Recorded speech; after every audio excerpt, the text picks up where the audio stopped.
Hi everyone. In this tutorial, I'm going to explain what are locators and also the web element. So let's actually start with the locators. What are locators in Selenium? Locators, as the name implies, are used to locate or identify web elements. So now the question is, why do we locate? Why do we identify these web elements? So that we can perform some action on these web elements. Action is like click, drag and drop, right? Send text into the text field, and etc. etc. So now you will ask a question, what are web elements? Web element, basically anything that you see on the web page, on the website, is called web element. Web element is basically an HTML element. And this can be like button, text box, picture, anything that you see and click and perform an action, it's called web element. So now if we define again locators, locators in Selenium are used to identify web elements so that we can perform some actions. Action, as I already say, like click, drag and drop, and etc. etc. So there are a lot of action that we can do on the web elements. Okay, so right now, before we actually cover the types of the web element that we use to identify, the type of the, before we jump into the type of the locators that are used to identify the web elements, I'm gonna demonstrate that what's the process on the browser? How can you use the browser to identify the web element? What is the process for that? Okay, so I'm gonna open the browser. So this is my browser. And so let's say, actually this is that I believe that I'm already logged in. So I'm logged out right now. Okay. So let's say that I wanna identify this button so that I can perform an action on it, right? So how can we locate this element so that with the Selenium so that we can click on it? Then in that case, what you do is in any place, it doesn't matter where, just right click and then go all the way to inspect. Or you can press function 12 or F12 on your computers. So when you click and inspect, you see that this is called developer tools. This is opens for you. This one opens for you. If it opens on the side, sometimes it opens on the side, then everyone has preferences. I always do. If you click on this three dot, you can you can set that where you want that developer tool to appear. For example, I say that I want that to be on the left, right? I want that to be on the right. Then you click on that. This is now on the right.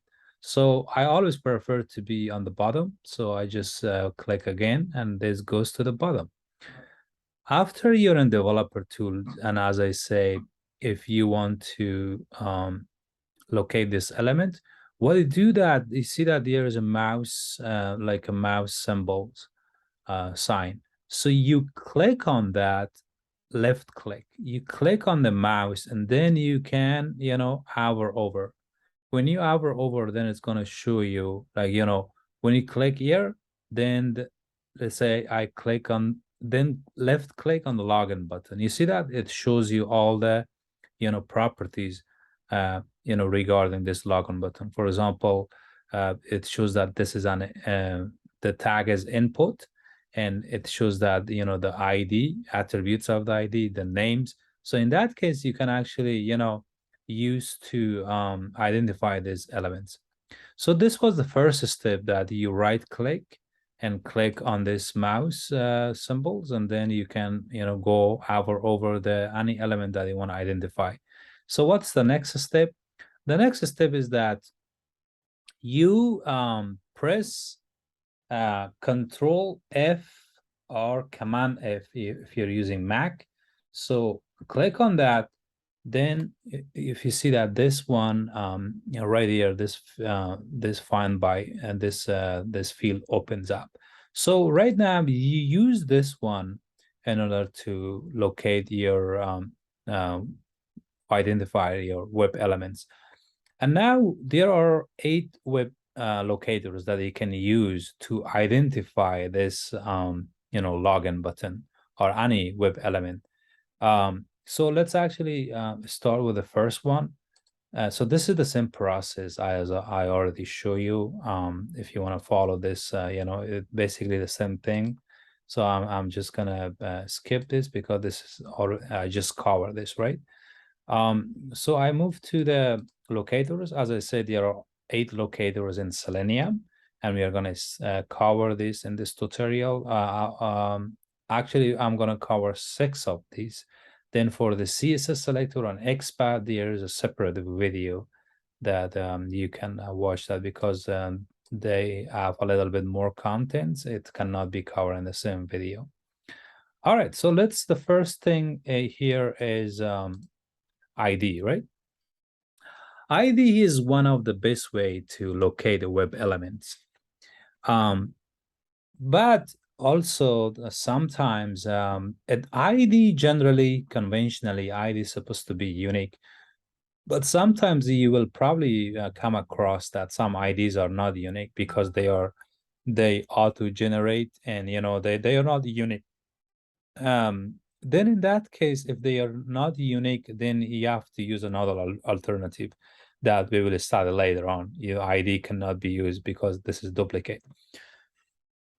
So right now, ID, as I said, is one of the best way to locate a web element. It's supposed to be unique, and this is unique. This is one of the easy way. All right, so I'm going to show you how to use the ID.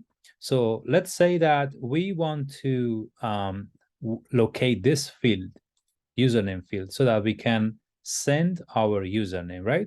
So as I said, I'm going to demonstrate that this one once again. You right click and inspect. So after that, you go to that mouse symbol and click here. When you click on this, again, when you click on this username, it shows all the property. Like here, it shows the tag, input, and there's all the properties. So we are going to identify this by ID. What you should do here, you double click on this value, it's selected. When you double click, right click, copy, or Control C, you can copy that. Then after you copy this, as I say, you hit Control F, and for ID, add a hash pound, and then paste that value that you copy. So in that case, if you look at it now, this username is highlighted. And one thing very important, that it must be one-on-one. It must be one-on-one when you want to identify one web element so that you can perform some action. It's supposed to be one-on-one. If it is one of two, so in that case, you probably run into the problem. So you have to make sure that's one-on-one. Sometimes also you need to refresh, like F5 or refresh.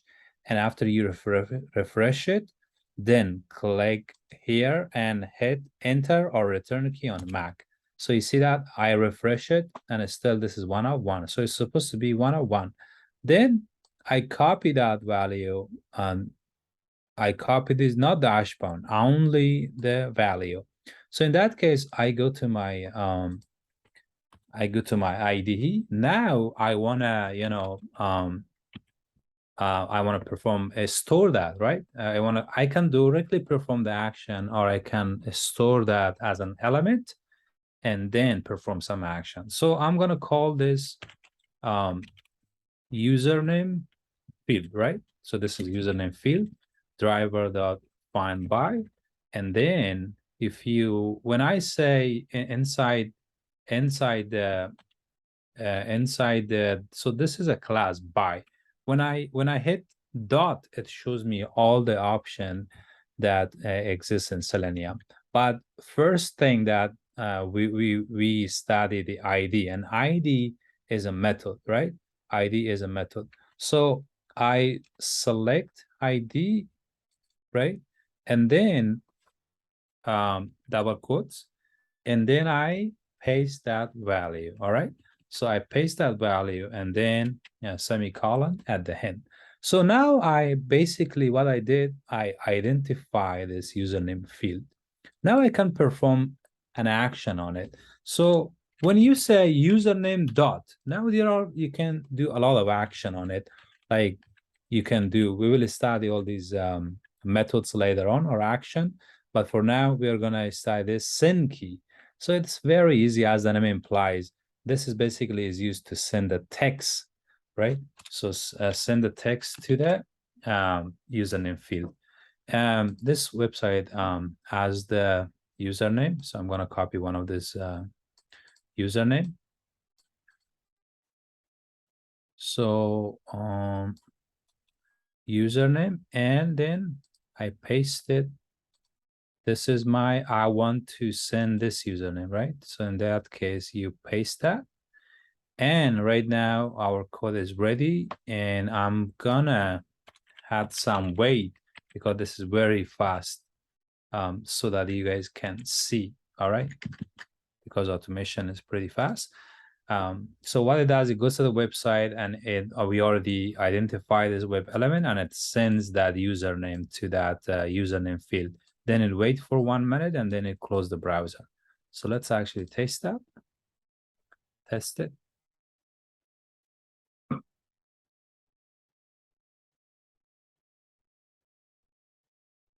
What's going on? Almost successfully.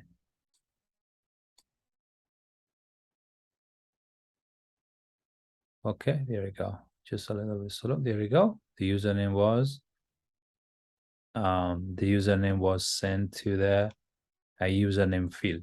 So in the same way, this was the ID, right? So what comes after the ID? After the ID is a name. Name is also is very, after ID, name is also a good locator that you can use it to identify the web elements and perform an action on it, right?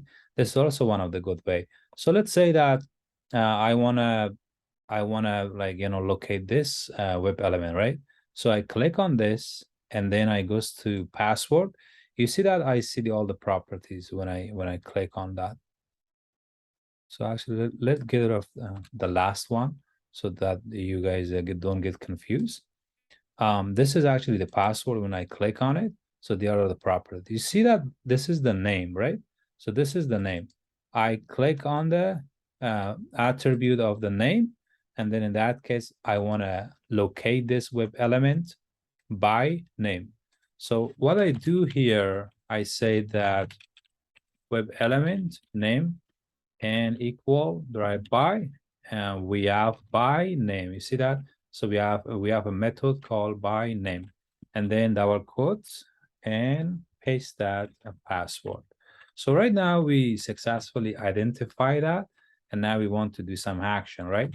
What action we want to do? We want to send some keys. And again, we have the password. This is the password for all the user. So what I do, I copy this password, and then I come here and then I paste it, right? So this is the password. Okay, so we recently covered the by the ID and by the names. And what is the third one from the list? We have the LinkText, right? So we have the LinkText. Let's actually also identify this login button. So I click on the login button. When I click on the login button, I can use ID, right? There is an ID. ID is usually unique. So in order to test that, you add a hash pound and then Control V, paste that button. You see that? They say 1 of 1. So it must say 1 of 1. Here's 1 of 1. So I identify that, and then in that case, I'm gonna store this as well. What I do here, say web element, then I call this login button, right? Or BTN. So in that case, driver by, and we have this time, what did we use? We use ID, right? And this is the value of the ID. All right. So we also identify the login button, right? In this case. And right now, what we can do on the login button, right? We can, as I said, once you identify the web element, you can perform many action on it. But right now, when I hit dot, this time I want to click on it. You see that this method say click, it basically clicks on the web element. So I select that, and that's it. So right now, what it does, it sends the, in the username field, it sends this username, and the password, it sends this password, and then what it does, it actually log into the application. So what we can do after it logins into the application, right? So this is actually the username. So I click on the username, paste it here, and then we are gonna get the password. So I'm gonna copy the password and paste it. All right, so this is pasted. I log in, right? So after I log in, then I want to do some other action. I want to identify, let's say this one, right? So I want to identify this one. So the third one here, if you look at it, is a LinkText. LinkText, basically you use a link to identify a web element so that it can perform an action on it. LinkText. So let's say that I click on this and I follow on this. You say that LinkText usually identify by the A tags, right?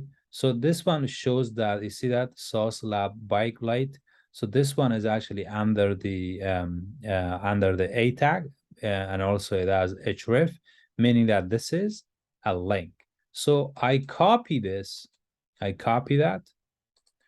When I copy that, and this time I want to actually store that as well. So I store that as, let's say, as a link, and then driver.find elements by.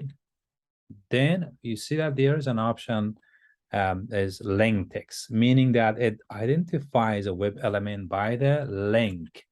So I copy that value that I copied. Then what I do here, after I identify, I can perform any action, right? Any action on this. Then I say that link dot. What I want to do, I want to what? Click on that, right? So I want to click on. Let's actually test this a little quick, and then we have some other more stuff to do. All right, so username, password, click on it. And then there you go. It click on this one. It was pretty fast. So if you want to see it better, I'm gonna add 2 minutes. Wait. So let's actually try that again. What it does, as I already said, it sends the username and password to the corresponding field and then log in. And after that, it clicks on this. There you go. This button. Okay. All right. This was successful. Okay. So the next one on the list is this one. This one is, as you see, say LinkText, right? It identifies the web element by the link, the entire link. This is the full link. And let's say that what I wanna do after it click on this element, I wanna go back, right? I wanna go back to the main page. So I said driver dot navigate dot back. So it goes back to the main page. And once it goes back to the main page, I can say, so this is what I mean.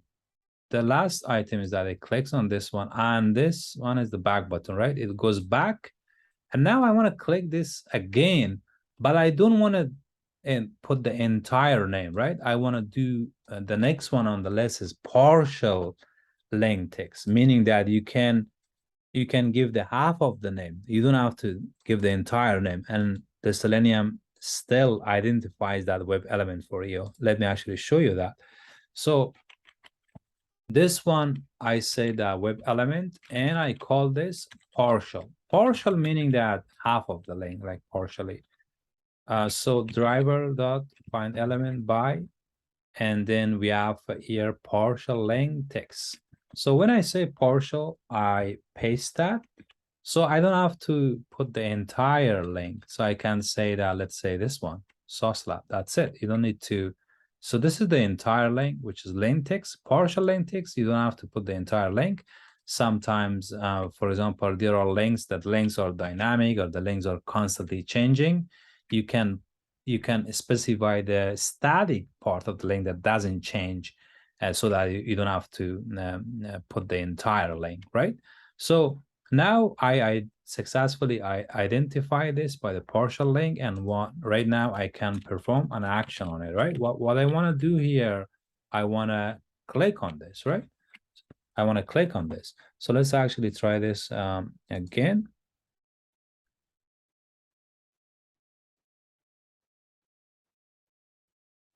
All right, so username, password, login, it click on it, it went back and click on it. All right, so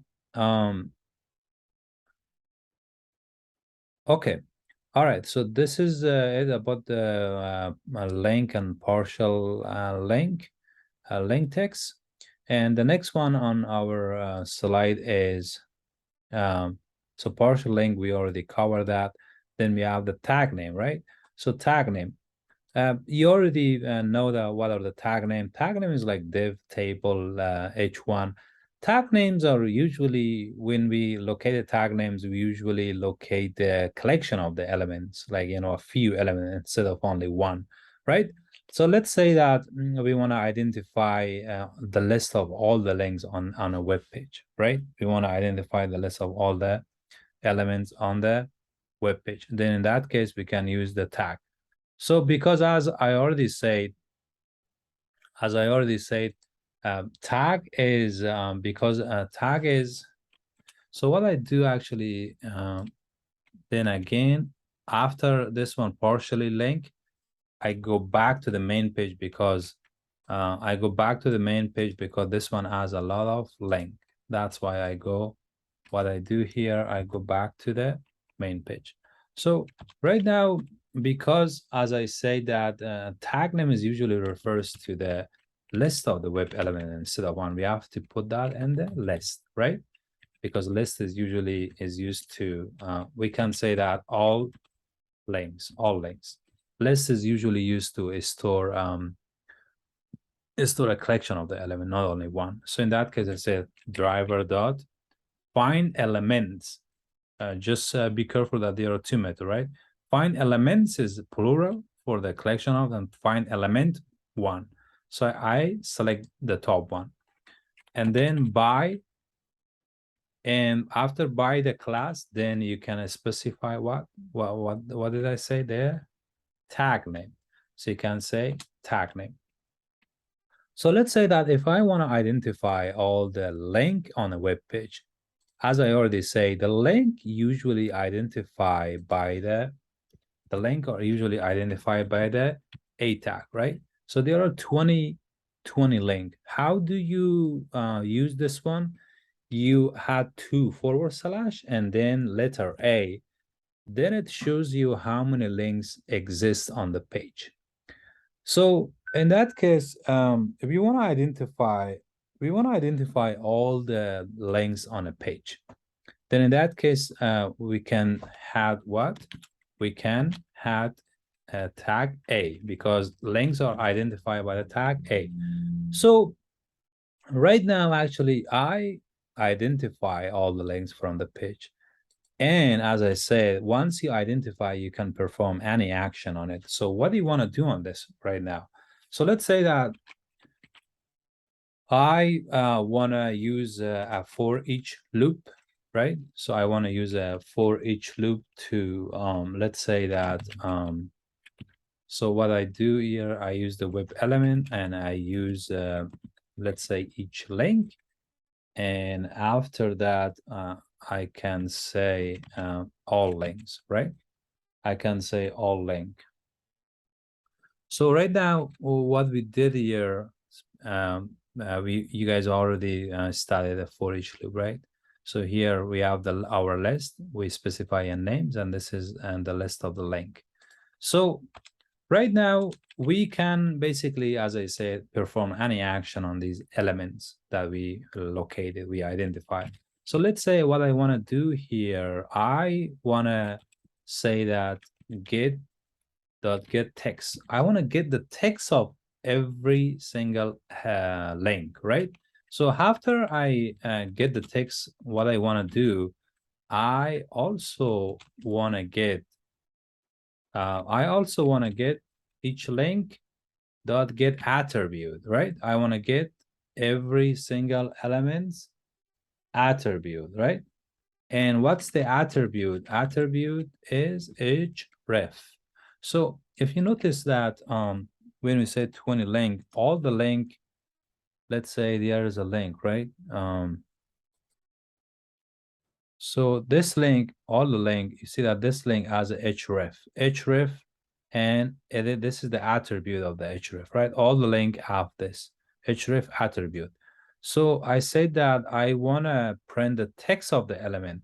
So this is actually the text of the element. This is the text, and the attribute of the href. So let's say we have a lot of href here, and it's gonna print all of the href. So this is href, and this is its value. This is actually the text that's gonna print for us. So what did we say here? We say that we identify all the links from the web page, and we print the text, and also we get their attribute. So let's actually run this and see the result. Okay.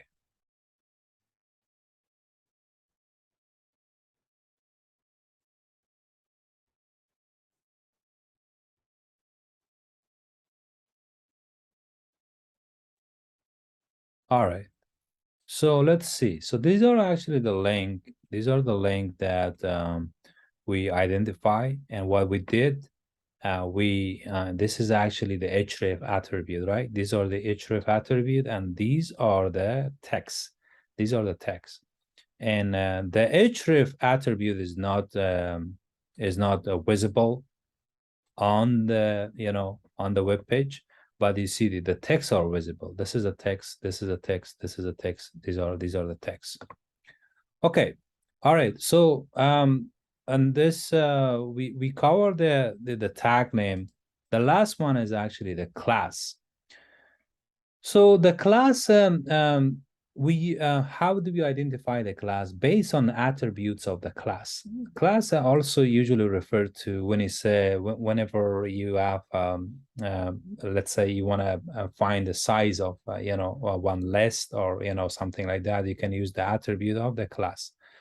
So if you go back, and if you go back and click on one of these. So let me actually expand this. So let's say that this is a class, right? So this is a class. This is a class, and this is the attribute of the class. If you look at this, for example, this is the class. These are all the class, and this is the class attributes, right? So in that case, we can actually, let's say, for example, like this one. This is a class. And I want to know the size of this class, right? I want to know the size of this class. Or let me actually see if I can find something,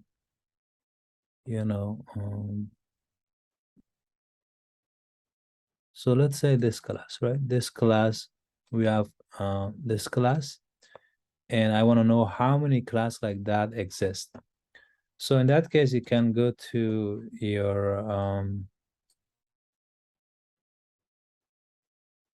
all right, so we are where we are here, right? And this one, as I already said, it's also a collection. We have to list that in the list, right? So we say list the web element. And what do we call this? Let's say size, class size. Let's say call this class size. Class size. Oh, it's not right. Class size driver dot find elements. Then I can say dot, and we have class name, right? So after you have class name, you paste that value, and then you add the comma. So after we identify, as I already said, you can perform any action, right? So let's say that I want to do class size dot size. I want to only know what are the size of this class. Like there's a list, I want to know the size of the class. So let's actually run this.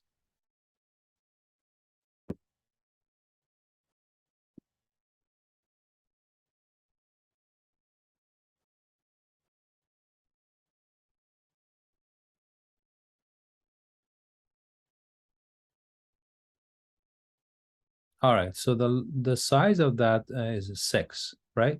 The size of that is 6. Okay, so as I said, I cover the 6 of the 8 locators for the XPath. For the XPath and CSS, we have another tutorial, and that's it for this video. Thank you for watching this video. I'm gonna see you in the next one. Thank you.